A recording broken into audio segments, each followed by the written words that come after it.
ಕಾರಣ ಅಂತ ಬೇಕು. ಅರ್ಧ ಅಲ್ಲ, ಪೂರ್ತಿ ನೀಗುತ್ತೇನೆ. ನನ್ನನ್ನು ಯಾಕೆ ನುಂಗುತ್ತಾ ಇದ್ದಿ? ಹೇಗೆ? ಮಾತ್ರವಲ್ಲ, ನುಂಗುವ ಉದ್ದೇಶ ಏನು?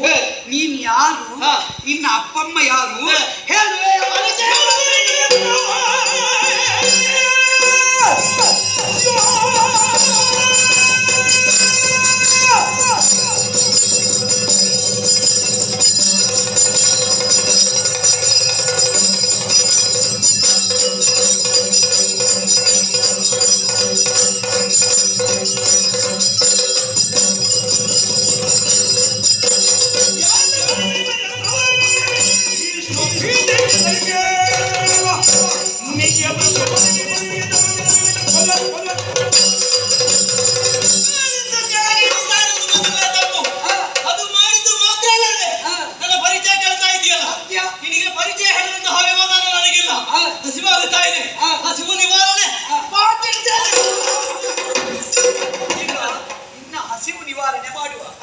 ಆದರೆ ಅನ್ನದ ಹಸಿವಿಗಿಂತ ಹೆಚ್ಚು ಜ್ಞಾನದ ಹಸಿವು ಅದು ನೀಗಬೇಕು. ಈಗ ನೀನು ಯಾರು ಅಂತ ನನ್ನಲ್ಲಿ ಹೇಳಿದ್ರೆ ಮಾತ್ರ ನಾನು ಒಪ್ಪು. ಈಗ ಪರಿಚಯ ಹೇಳದೆ ತಿನ್ನುವುದಕ್ಕೆ ಬಿಡುವುದೇ ಇಲ್ಲ. ನಾನು ಯಾರು ಗೊತ್ತಾಗಲಿಲ್ಲ.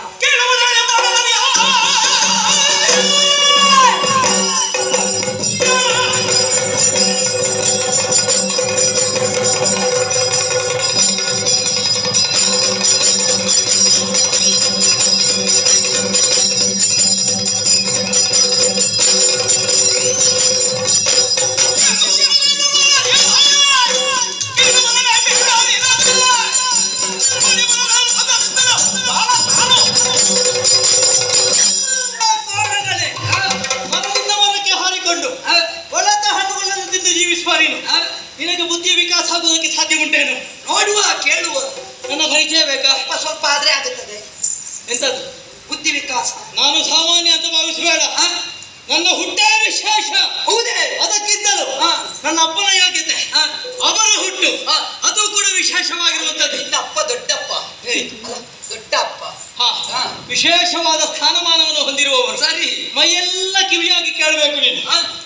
ಹಿಂದೆ ಜನಿಸಿದಂತಹ ಕಾಲಕ್ಕೆ ತಾಯಿಯ ಜಂಗಿಯಲ್ಲಿ ಮಲಗಿರುವಂತಹ ಸಂದರ್ಭ, ಉದಯ ಸೂರ್ಯನನ್ನು ಕಂಡು ಹಣ್ಣೆಂದು ಭ್ರಮಿಸಿ ಅವನನ್ನೇ ತೊಡಕಿದಂತಹ ಸಾಹಸಿ ನನ್ನಪ್ಪ. ಅಷ್ಟು ಮಾತ್ರ ಅಲ್ಲ, ಆ ಬಳಿಕ ಶ್ರೀರಾಮಚಂದ್ರನ ಆಜ್ಞೆಯಂತೆ ಸೀತಾನ್ವೇಷಣೆಗಾಗಿ ಗಗನ ಮಾರ್ಗದಲ್ಲಿ ಸಂಚರಿಸುವಂತಹ ಕಾಲಕ್ಕೆ ಬೆವರ ಹನಿ ಶರೀರದಲ್ಲಿ ಉಂಟಾಗಿರುವಂತಹ ಬೆವರ ಬಿಂದು ಸಮುದ್ರವನ್ನು ಸೇರಿತು. ಸಮುದ್ರದಲ್ಲಿದ್ದಂತಹ ಮೀನಿನ ಹೊಟ್ಟೆಯನ್ನು ಸೇರಿತು. ಬೆಸ್ತನ ಕೈ ಸೇರಿದಂತಹ ಮೀನನ್ನು ಸಿಗಿದಾಡುವಾಗ ಶೈಶವಾವಸ್ಥೆಯಲ್ಲಿ ನಾನಿದ್ದೆ. ನೀನು ಮೀನಿನ ಮಗ. ನನ್ನ ಹುಟ್ಟಿನ ಕತೆ ಕ್ಷಣದಿಂದ ಕ್ಷಣಕ್ಕೆ, ಕ್ಷಣದಿಂದ ಕ್ಷಣಕ್ಕೆ ನನ್ನ ಬೆಳವಣಿಗೆಯನ್ನು ಕಂಡಿರುವಂತಹ ಇಲ್ಲಿಯ ಒಡೆಯನಾಗಿರುವಂತಹ ಮೈರಾವಣಾಕ್ಯ ಈ ಕೋಟೆಯ ರಕ್ಷಣೆಗಾಗಿರಿಸಿದ್ದಾನೆ. ಹೌದೇ? ನನ್ನ ಹೆಸರು ಮತ್ಸ್ಯವಾನವ. ಅಷ್ಟು ದೊಡ್ಡವರ ನನ್ನಪ್ಪ ವೀರಾಂಜನೇಯ, ವೀರ ಹನುಮಂತ. ಅಷ್ಟು ದೊಡ್ಡವರ ಮಗ ಹೋಗಿ ಹೋಗಿ ಬಾಗಿಲು ಕಾಯುವುದ? ವಿಷಯಕ್ಕೆ ಹೇಳುವುದು ನಾನು. ನೀನು ಹೇಳಬೇಕಾದ ಅವಶ್ಯಕತೆ. ಯಾರ್ಯಾರ ಹಣೆಯಲ್ಲಿ ಬ್ರಹ್ಮ ಹೇಗೆ ಹೇಗೆ ಬರೀತಾನೋ ಯಾರಿಗೆ ಗೊತ್ತು. ನನ್ನಪ್ಪನ ಯೋಗ್ಯತೆ ಏನು ಅಂತ ನನಗೆ ಗೊತ್ತುಂಟು. ಇರ್ಲಿ, ಬಿಡು. ನನಗೆ ಅನ್ನಿಸುವುದು ಇಷ್ಟರವರೆಗೆ ನನಗೆ ಇಷ್ಟು ಹೊತ್ತಿನಲ್ಲಿ ದ್ವಂದ್ವ ಸಿಗಲಿಲ್ಲ. ಯಾಕೆ ಗೊತ್ತಾ? ನನ್ನ ಜೀವನದಲ್ಲಿ ಬಹಳಷ್ಟು ಯುದ್ಧ ಪ್ರಕ್ರಿಯೆಯನ್ನು ನೋಡಿದ್ದೇನೆ. ಈಗ ನೀ ಹೇಳುವಾಗ ದ್ವಂದ್ವ ಕಾಣುವುದು ಯಾಕೆ? ಈಗ ನಿನ್ನ ಅಪ್ಪ ಯಾರು? ಹನುಮಂತ. ಅವ ಬ್ರಹ್ಮಚಾರಿ ಅಲ್ವೋ? ವಜ್ರಕಾಯ, ವಜ್ರ ಶರೀರಿ. ಬ್ರಹ್ಮಚಾರಿಗಳಿಗೆ ಮಕ್ಕಳಾಗುತ್ತದೆಯಾ? ಏನಾಗುವ ಪ್ರಶ್ನೆ ಮೂಡಿದ್ದು ಸತ್ಯ. ಕಥೆಯನ್ನು ನೀ ಪ್ರಸ್ತುತಪಡಿಸಿದ್ದಿ. ಏನಿರಲಿ, ನೀನ ಗರ್ಭದಲ್ಲಿ ಆಂಜನೇಯನ ಬೆವರ ಹನಿಯಿಂದ ಪ್ರಕಾಶಕ್ಕೆ ಬಂದ ಗುಡಿ ನೀನು ನಿನ್ನ ಅಪ್ಪನನ್ನು ನೋಡಿದ್ಯಾ? ನೋಡ್ಲಿಲ್ಲ. ಏನು ಈಗ ನಿನ್ನ ನೋಡುವಂತಹ ಯೋಗ ಭಾಗ್ಯವೂ ಕೂಡ ನನ್ನ ಪಾಲಿಗೆ ಕೂಡಿ ಬಂದದ್ದಿಲ್ಲ. ಈಗ ನಿನ್ನ ಅಪ್ಪನೇ ನಿನ್ನ ಎದುರು ಬಂದ್ರೆ ಬರ್ಲಿಕ್ಕಿಲ್ಲ. ಮಗನೇ,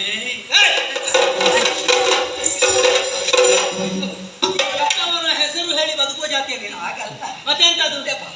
ಈಗ ನಿನ್ನ ಅಪ್ಪ ಅಪ್ಪನನ್ನು ಹಾ. ನೀ ಕಂಡರೆ ಹಾ. ಏನು ಮಾಡುವೆ? ಭಕ್ತಿಯಿಂದ ನಮಿಸುವೆ. ಹಾಗಿದ್ರೆ ನೀ ನೋಡ್ಬೇಕು. ಅವರನ್ನು ನೋಡ್ಬೇಕು ನೋಡ್ಬೇಕು ಎನ್ನುವಂತಹ ಆಸೆ ನನಗೂ ಕೂಡ ಇರುವುದು ಸಹಜ ತಾನೆ. ಹಾ. ಆದ್ರೆ ಯೋಗ ಭಾಗ್ಯ ಸಿಕ್ಕಿದ್ದಿಲ್ಲ ಇದುವರೆಗೆ. ನೀನು ಆಂಜನೇಯನನ್ನು ಇವತ್ತು ನೋಡಿದ್ದು ಸ್ವಲ್ಪ ಹಾ. ಸಮಯ ಕಡಿಮೆ ನಾನು ಇದ್ದದ್ದರಿಂದ ಹೇಳುವುದು ಕೇಳಿದ್ದೇನೆ. ನಿನಗೆ ಪೂರ್ತಿಯನ್ನು ಕ್ಷಣ ಕಾಲದಲ್ಲಿ ಕಾಣಿಸಬಲ್ಲೆ. ಅನುವಾಗಲೂ ಬಲ್ಲರು. ಹಾ. ಯೋಗ ಪರ್ಯಂತ ಬೆಳೆಯುವುದಕ್ಕೂ ಸಾಮರ್ಥ್ಯ ಉಳ್ಳವರು. ಹೌದಲ್ಲ? ಹೌದು. ಹಾಗಿದ್ರೆ ನೀ ಬೆಳವಣಿಗೆ ಕಾಣಬೇಕಲ್ಲ.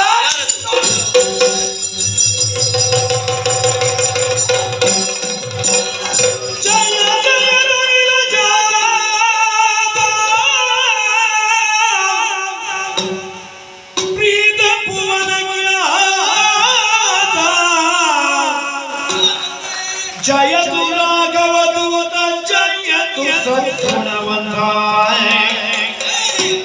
ಜಯ ಜಯ ದಶಾಸ್ಯ ಮದಭಂಗ ಕರುಣಾಭಂಗ ಜಯ ಸ್ವಾಮಿ ಕಾರ್ಯವರ್ಯ ಜಯ ಜಯ ಜಯ ಜಯ ಜಯ ಜಯ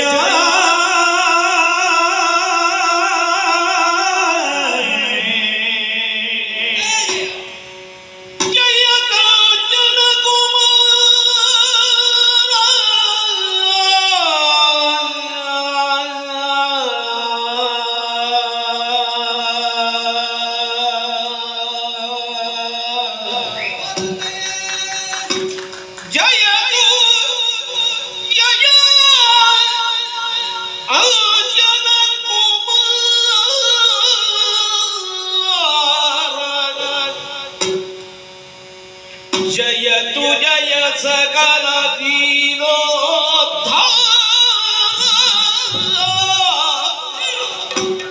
जय जयतु रुद्रावतार वन्य शरीर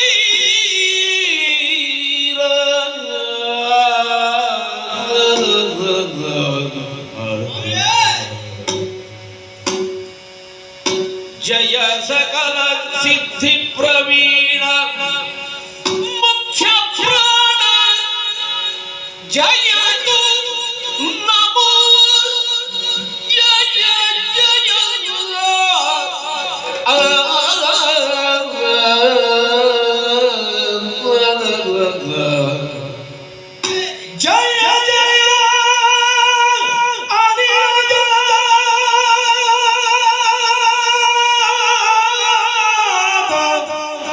जय जय